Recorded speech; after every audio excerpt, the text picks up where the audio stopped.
What's up, everyone? It's your favorite marketer and podcast host. My name is Prit. I'm the author of 0 to 4 Figures, a marketing strategy consultant, and a digital entrepreneur. Few of the roles that I do take on, I'm a podcaster, YouTuber, Etsy shop owner, and Skillshare teacher. All of the links are in the description box below. On this podcast, I shuffle between giving solo podcast episodes and bringing in experts to give you actionable steps on various marketing, business, and mindset strategies to help you grow the business you love. Today, I have one such expert with me, Josh Baker. Josh is the host of Intelligent Conversations podcast, which aims to share everyone's unique intelligence. He also owns a window cleaning company and is hoping to do cool things with that. Josh Baker has always had a love for entrepreneurship, from starting a little snack shack when he was younger to shoveling snow. Entrepreneurship is his life, and today we're going to get into the mind of Josh Baker and how he started his company and where he's at today. Josh, how are we doing today? I'm doing good. Prit, thanks for having me on. I recently had you on my show, Intelligent Conversations, and you were great. And it's going to be awesome to kind of be on the other side, being a guest. So it's a pleasure having you. You're getting interviewed now. And I think, so I was on Josh's podcast very recently, and we had such a fun time. Josh asked such intriguing questions, and we really went into the detail of mindset, and I'm hoping to get as detailed as that in this podcast episode. So Josh, before we get into the questions that I do have for you, let's talk about your journey. So tell us how you started out. I mean, there must have been a trigger point in your life that said, okay, you know what, I am going to be an entrepreneur, I'm going to do this. So I would say I've had multiple trigger points. Like I think you mentioned in the title, I've been doing this for a while. Entrepreneurship is my life. I love doing that. I mean, I've only held one real job, and I hated it. And I went back to entrepreneurship because I was like, I can't handle this. Mm. And so I would say it started when I was very, very young. The earliest memory I have is when I was really little, and my mother, she said, we went to the store and I saw this candy bar, and I'm like, Mom, I want this candy bar. And she's like, well, do you have money? And I'm like, no. And she's like, all right, go make some money. And I was like, all right, let's figure something out. I literally typed into Google how to make money, and what popped up was start a lemonade stand. First what popped up was you got random stuff that a little kid could not even understand. I was like, what is that? And so I did 4 kids, and what popped up was a lemonade stand. I was like, oh, that's cool. So we started a little lemonade stand. Worked great. Me and my buddies, we made good money. We went and got all the candy bars we could want, and then from there we decided, hey, like, this is great, we're making our own money and stuff. So from there we decided to move, hey, let's start shoveling some walks, let's start doing things like this.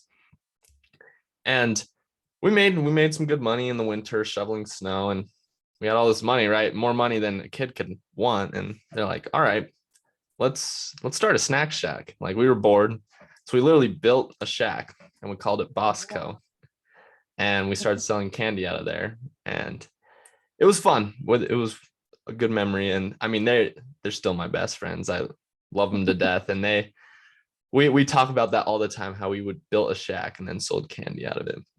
And then from there, I would say I kind of realized, let's kind of like explore other options. And I took up reffing. I kind of set my own hours. I liked that. And then I went and got a job when I started high school. And then from there, I was like, I can't do this, because my mindset is I just want to go all at it. When I commit to something, this is what I'm going to do. I'm like, I'm all in type of thing. And from there, I was putting in a lot of hours, and then, we kind of had a falling out with the manager and stuff. But then from there, I was like, all right, I made really good money from that job. I just kind of didn't have a job. I just went to school.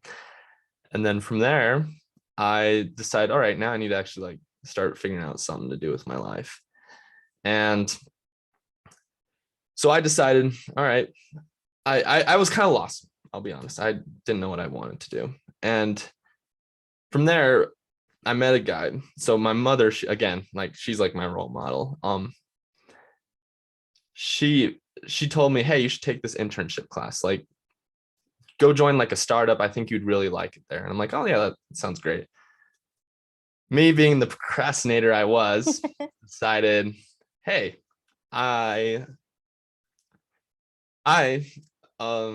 need to get this internship class. Like, I need to choose an intern. My mom was like, well, and it's kind of a little too late. I'm like, oh, I really want to work for a startup. I don't want whatever they give me, because there was other options. I didn't want to do any of those. And then my mom was like, well, we have I don't really know the exact what to call him, but I call him a mentor, but I'm related to him somehow. And she's like, how about you just meet with him? He can be like your mentor, your coach and stuff. I was like, all right, yeah, we'll do that. And after that first meeting with him, I was like, yeah, this is what I want to do. He just started talking, and I was like, this is my people. Like, I know exactly, like, I'm following everything he says. He gets it, what I'm thinking and everything like that. Then from there, I just kind of went on this self-development journey. I was like, he wrote a book. It's called Believe It. Shout out to Randy. And he said, and he writes in this book, like, hey, how to like set goals, how to make sure that they're action-oriented goals. And I went through that, and I found that it really helps set up your life so then you can kind of focus on what's important to you and then achieve that. And I knew I wanted to start a business at that point, and that's when I got into the kind of window cleaning and all that. So I kind of asked him, like, I want to start a business. I don't really know what I want. He's like, well, good way to develop some business skills, start a window cleaning company. I'm like, what the heck? Why not? And I decided to go into that. And that's how I got into window cleaning. And then the podcast is actually kind of funny. So again, back in high school, after I was meeting with him, so during the internship class, I had to actually, do something. And so I kind of started this little like side hustle, just like I made little Christmas trees and just kind of sold them to people I knew. And from there, someone reached out to me and said, hey, what you're doing is cool. Would you like to come on my podcast? And I was like, yeah, of course. I would love to come on your podcast. And from there, I fell in love with podcasting. I was like, this is awesome. I want to do that. So like simultaneously, right when I graduated, I was like, all right, I want to start a window cleaning business. Like, let's start this to make some money. And then let's start a podcast just for fun, because this is something you enjoy doing. And it's something I like to do. And from there, that's kind of where I got here today. I know that's kind of a long story detail, but that's kind of how I got where I got today. I think it's absolutely fascinating. And I keep saying this, especially with us entrepreneurs. I think that we knew from a very young age that this is what we wanted to do. And it's not that us with the entrepreneurial spirit, we're not going to be happy at a 9 to 5. I think it's more that we just need an environment that helps us thrive with that entrepreneurial spirit. And for you and for me, entrepreneurship was just a natural progression of who we are as a person. And I think your story really, really highlights that. And I love that, because it's so true. I've probably spoken to over 300 entrepreneurs in the last 3 years, and this resonates with each and every single person out there. And so I think, for those of us who want to be entrepreneurs, I know that entrepreneurship is such a fad these days. I mean, everybody wants to be an entrepreneur, but frankly, I don't think every single person can be an entrepreneur. I think that there are a few innate thought processes, a few mindset that we are just inherently, it's imbibed in us. And that's why we choose this path. And so let's talk a little bit more about how you got started out. So let's talk with the lemonade stand. Okay. So, I don't know if you're going to remember that part. Yeah, that's far. What was the scariest thing for you at that point? And oh yeah, before we get into it, Josh, can you tell us how old you are? Because I keep hearing you say, oh, well, I didn't have my life figured out And trust me, Josh is Josh, can you please tell everybody how old you are just so that we have a reference point?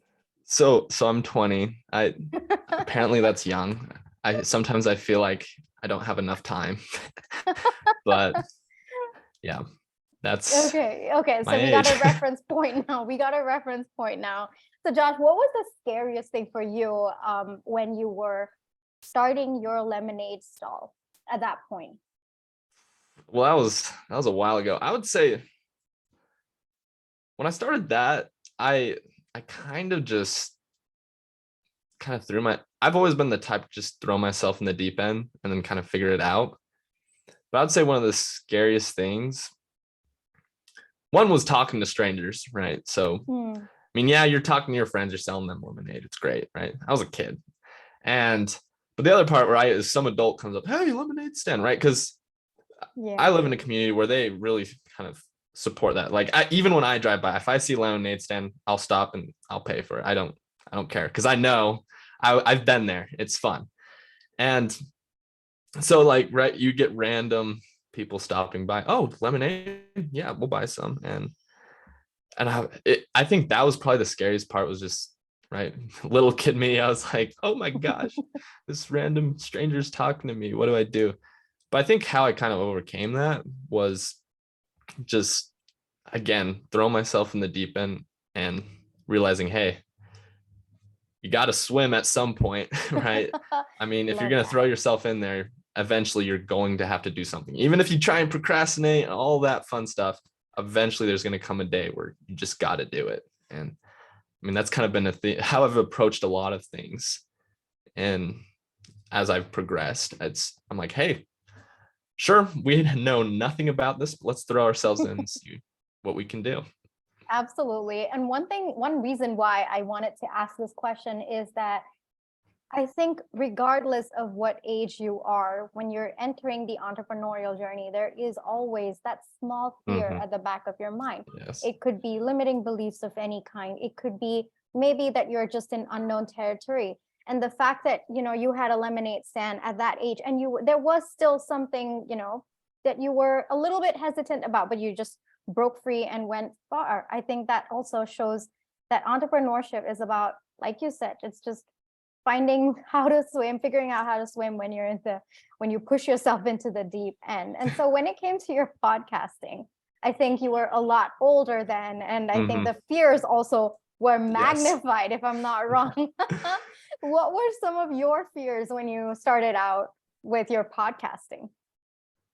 Well, I mean, I'll be honest, I still experience fear today, right? Oh, yes, absolutely. It's not like, oh, I overcame it, we're good. No, I will tell your audience this. You are going to experience fear every single day, but you're also going to experience massive highs certain days. Like, I remember, I mean, this is a little side note. I hope you don't mind. No, let's talk. So in my window cleaning, I got this huge client. I was like, oh my gosh, this is a huge deal. And I was planning it, all this stuff, and the planning process went great. It was awesome. Then when I actually came to do it, some things like a piece of equipment broke. I'm like, oh my gosh, like, what do I do type of thing. And I was panicking, all that. And then, right, I finally just realized we can't do this and stuff. So I messaged the client and all that. And then from there, they said, that was the best job we've ever received. And I was like, what? Like, you're crazy, right? So I was at ultimate low, feeling like a complete failure at one point. And then literally like an hour later, I was like, oh my gosh, I'm the best. Like, let's go type of thing. And I think that right there, you just got to come to terms with, right? That bad things are going to happen all the time. And it's a roller coaster of a ride. But some of the fears in podcasting, to answer your question, one, I had a fear of public speaking at one point. I was terrified when I would talk to people. I was just like, oh my gosh, what do I do? And I would say, again, like, one of the things I look at it is it's okay to be scared. It's not okay to be fearful. And that's kind of how I've approached a lot of things. Like I'm don't get me wrong, right? I'm scared of a lot of things, but it becomes fear once it immobilizes you to not take action, right? So it got to a point, right, when I was, so I mean, this is when I'm roughly like 14, 15. I was terrified of public speaking. And I would say start small if you like fear something, because usually you fear it because you're not that good at it. And right, you're not good at it, and you're like, oh my gosh, what are people going to think about me? I mean, that's a whole nother thing, right? Most people don't care what you're doing. They're too concerned about what they're thinking of other people, and it's funny how that works. But I took it kind of small step at a time. So here in the United States, we say the pledge every morning for when we would start class. So I would raise my hand. I'm like, hey, I'll do it. Like, I'll lead the class in that. And it was just the small, like, hey, like, put myself in those situations. Like, yes, I'm terrified to do this, but let's start in small steps. And then eventually it's like, hey, I'll present to the class, or hey, I'll be the person that, presents our project. And then from there, right, it just started compounding on itself. And now I'm still working on my communication and, how I communicate ideas. But I would say I'm a lot better than what I was. I'm still scared, right? But it's not as, I don't fear it anymore. And I'm willing to put myself in those situations where, hey, I don't mind speaking. So, I mean, I hope that kind of answered your question and Yeah, the way you'd like. absolutely. Absolutely. I think I like that you said it's okay to be scared, but not fearful. I actually made a note of that because I had never considered the difference between scared and fear, scary things and then fear. I don't know what is the the adjective for that, but yeah, let's just forget English for now. But yeah, I didn't realize that there was a difference between the two of them. And I do agree that fear is one that immobilizes you. I really do agree with that. And so, especially when you said, you were scared, there was a bit of a limiting belief over there with respect to your public speaking. And it started with small steps. And I really, like, even if I look back on my journey, it's not that I was not scared. I was very, very scared. I am very, very scared. Let me correct that. I am very, very scared. But I think that part of this journey is just doing it anyway, doing it scared. And I think that with your example, you really showcase that. Can I add something real quick? Yeah, absolutely. I think on the scared part of things, right? I think the word even changes as time goes on. So you can be scared, right? And you're scared, but eventually, right, when you start getting more confidence in what you're doing, because again, I think fear really starts in like, oh, I'm not good at this. I don't know if I'm going to do well. That's usually how it starts. And then from there, right, it turns into you're scared, right? And trust me, it's normal. Don't worry about it. But I mean, the ultimate goal was what you really want is, hey, I'm excited for this. And I can't remember who it was, but I remember listening to a podcast, and what they talked about was athletes. So I like sports. That's something I like to watch in my limited free time. It's something I like to do. And in sports, everyone admires the athletes, right? LeBron James, Steph Curry, all those guys, they love them. But what they did is they actually conducted a study on these athletes, and they're like, well, what makes them perform like in a mindset way? Like, what makes them perform better than like their peers? And they found that some of them say, especially, so the study was based on track athletes. They're like, some people said, oh, I'm scared. But then some people, the athletes that were performing better were the ones that were saying, hey, I'm excited, right? It was the same feeling, right? That nervousness of, oh, I don't know. But it was, they were excited for it. Like, hey, like I had kind of this optimistic attitude, like I can do this type of thing. And yeah, that's kind of what I wanted to add there is, I think, right, it's kind of, again, a progression, and that's what life is, right? It's a progression, right? And you can be scared, but eventually I think maybe we'll want to change it to, hey, I'm excited. And if you go back into that being scared, again, that's normal. Don't worry about it. Absolutely, 100%. And I think that the signal that the brain gets, or the nerves that actually, I read this somewhere, I'm not sure where, but the nerves, like the signals that the brain sends when you're nervous and when you're excited, it's actually the same. It's the same neural pathway. So that's how you train your mind. Well, I don't know how to do it, but I've heard that people do that. When you're nervous and when you're scared, you actually retrain your mind to feel excited.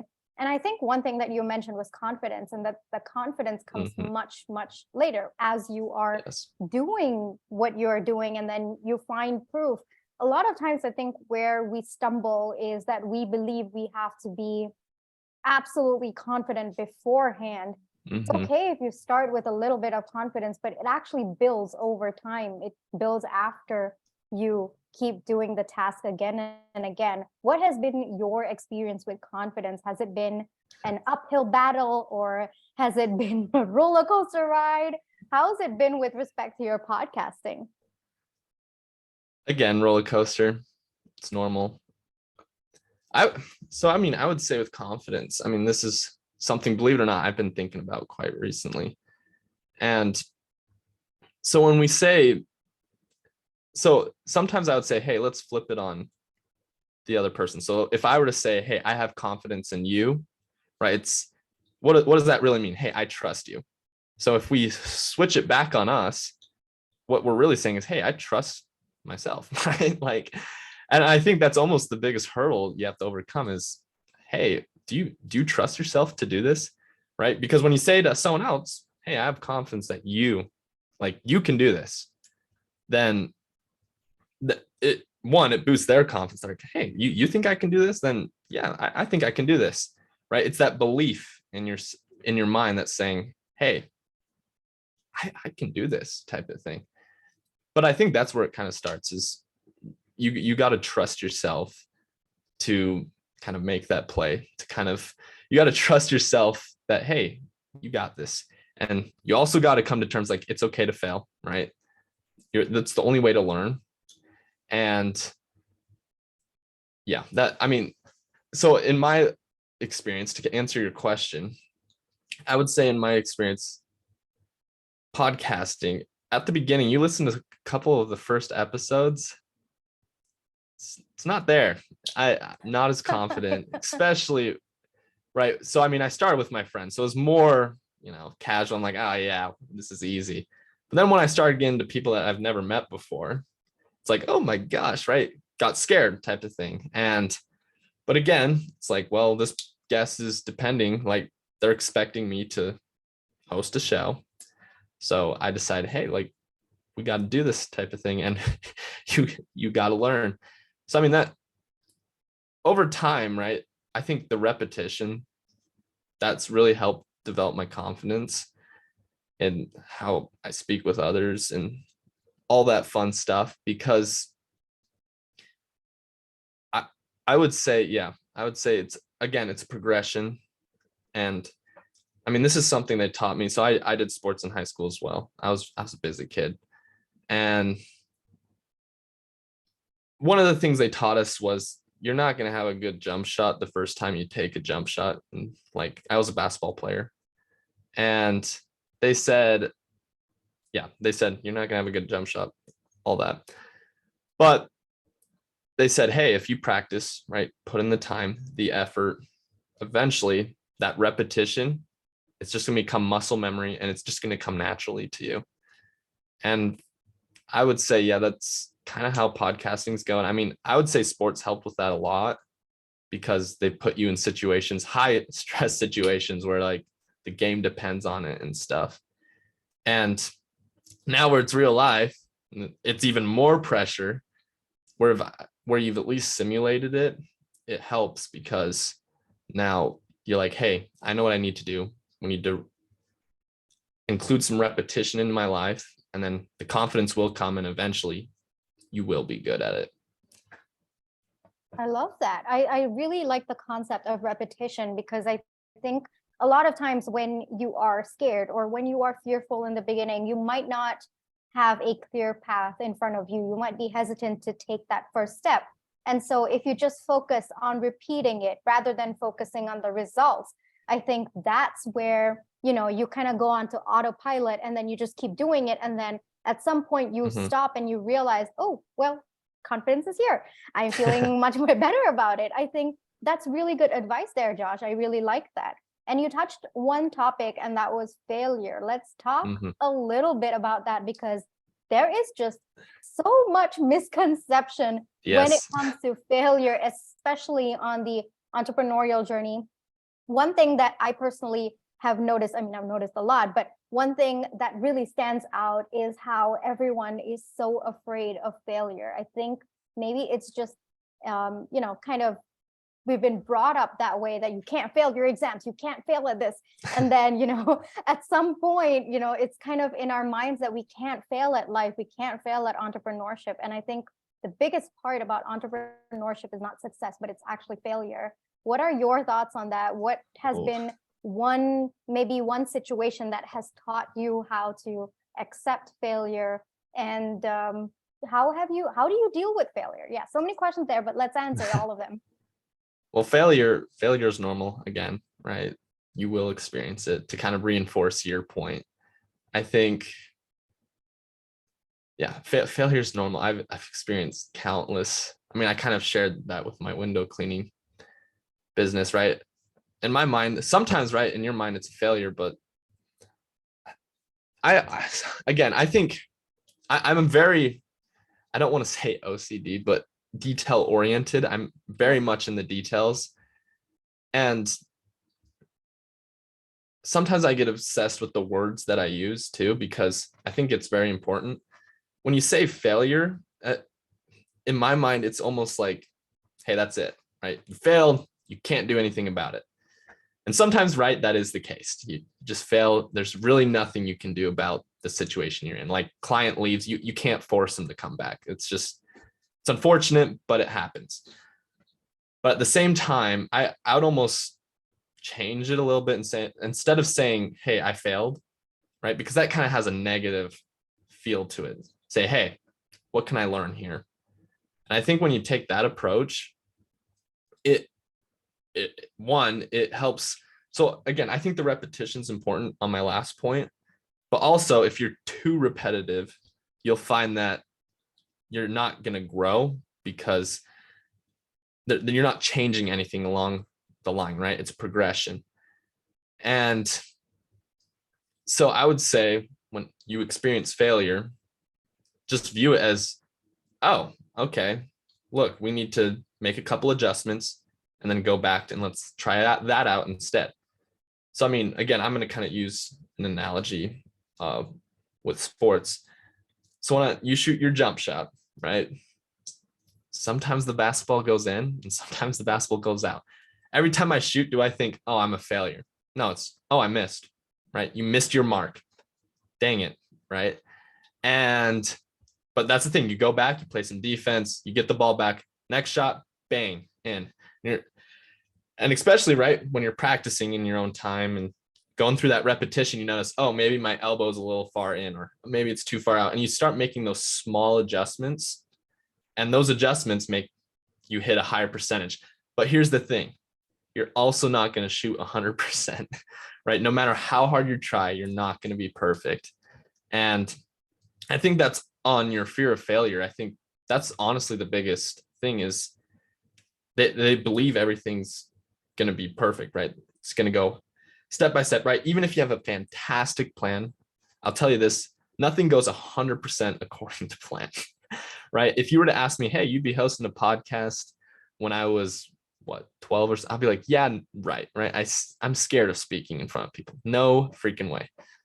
But, right, it's that progression, that repetition, and then making those small adjustments. I think that's what matters, and what I think people can really take away is, don't view failure as like, hey, this is it. In some cases, yes, you're right. And usually failure only exists when someone else is involved. But even then, right, let's say you lose a client, look at them and say, okay, why'd they leave? All right, maybe we couldn't serve them, or hey, their business was progressing faster rate than mine was. How can I make sure that I progress with them? Right. And you start asking the questions that are necessary to move your business forward. And that's what I would say is kind of my approach to failure, and how I think people can kind of experience some success when it comes to failure.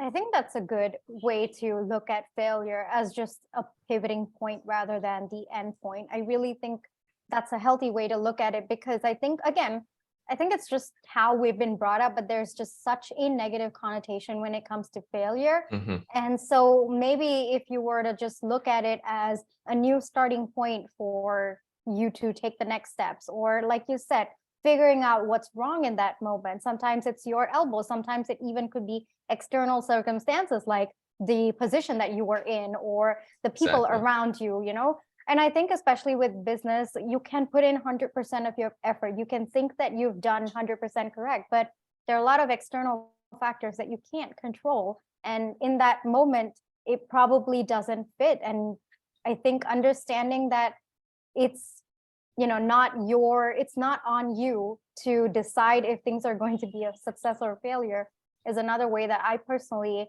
think about it, because I've thought about this a lot, you know, especially when there was so many lows during one part of my entrepreneurial journey.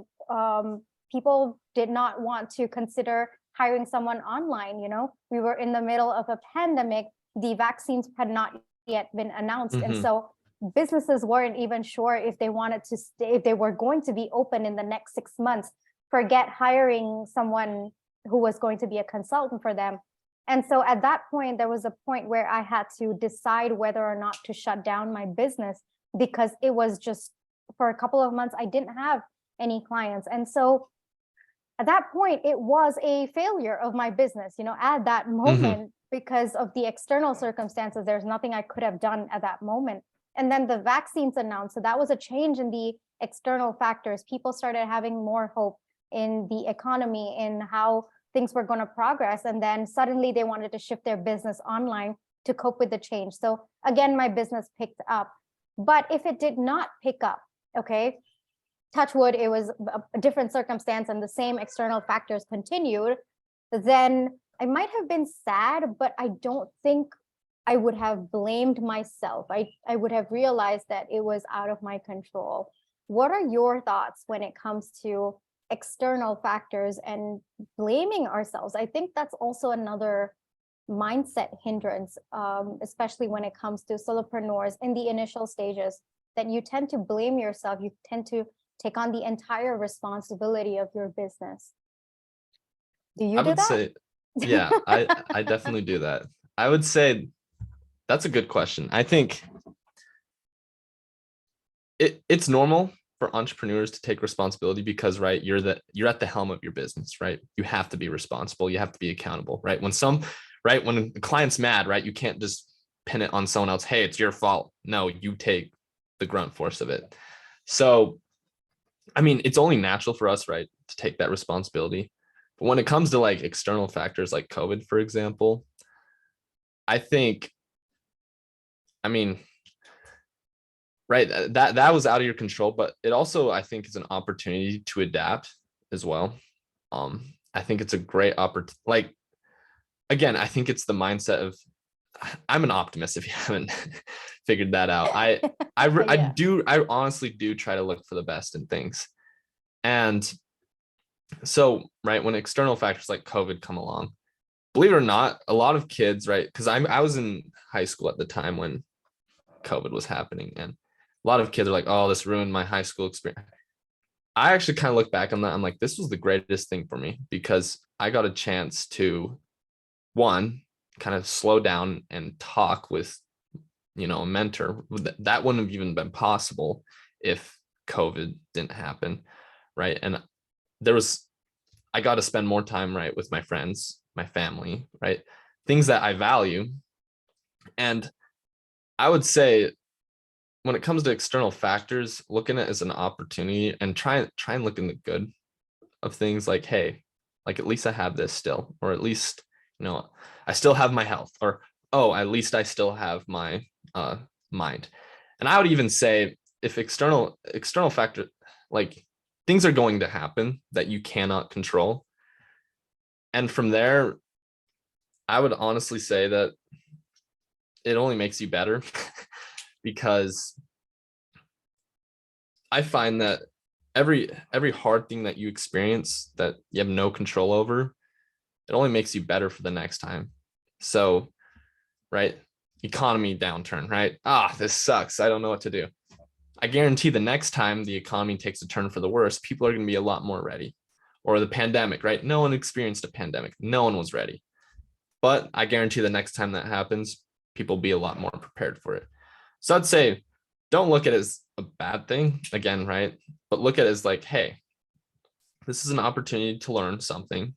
And hey, what kind of went wrong? Because I mean, there is still some responsibility, but at the same time, right? Can't control it. But again, taking that approach, like, hey, what can I learn here? Or, hey, if I can, what were some of the things that led up to this happening? And then say, okay, let me learn how to recognize that. So then next time it happens, I won't get hit as hard as the next time. I hope that kind of answers your question there. Absolutely. To summarize that, I guess I would say what you just said was trying to find opportunities and lessons in whatever adversity Yes. that you can't control is probably the smartest way to go about it. And I Yeah. really I think that's amazing, because oftentimes when we are going through that low, we don't look for the sunshine. We don't look for the positives in that situation. It's very, very hard. And I think when you just mentioned it, I think it's a conscious decision that each one of us have to do, to look for the opportunities instead of wallowing in why things went wrong, or, that there's nothing that you could control. I think that that's a pretty valid point over there. And it's a very valuable lesson that we all have to take away as well. And if there's one piece of advice that you would like to give my listeners, what would it be?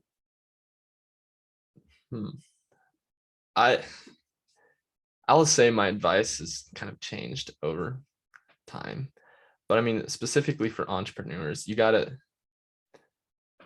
be willing to endure the hard times, because let's say you do end up as failure. Because I mean, us entrepreneurs, we hear it all the time. Nine out of 10 businesses fail, right? We hear that all the time. The fact is, right, it is a statistic, right? It's not made up. It does happen. Yes. But the thing is I would say be the person that says, all right, I'll start 10 businesses, right? The one business will work itself out. Yeah. And the thing is right, it's a like I've said this a lot, but it's a progressive journey, right? You take small steps. That's the thing. You may view yourself as, hey, I failed here. This business failed, right? I'll let you know, my lemonade stand is still not going. It was a failure, right? It failed. But that's the thing. The lessons I learned from that, Yes. right? It moves to the next one. And then, I did reffing. I made Christmas trees, right? All things, those lessons carry on as, life keeps going.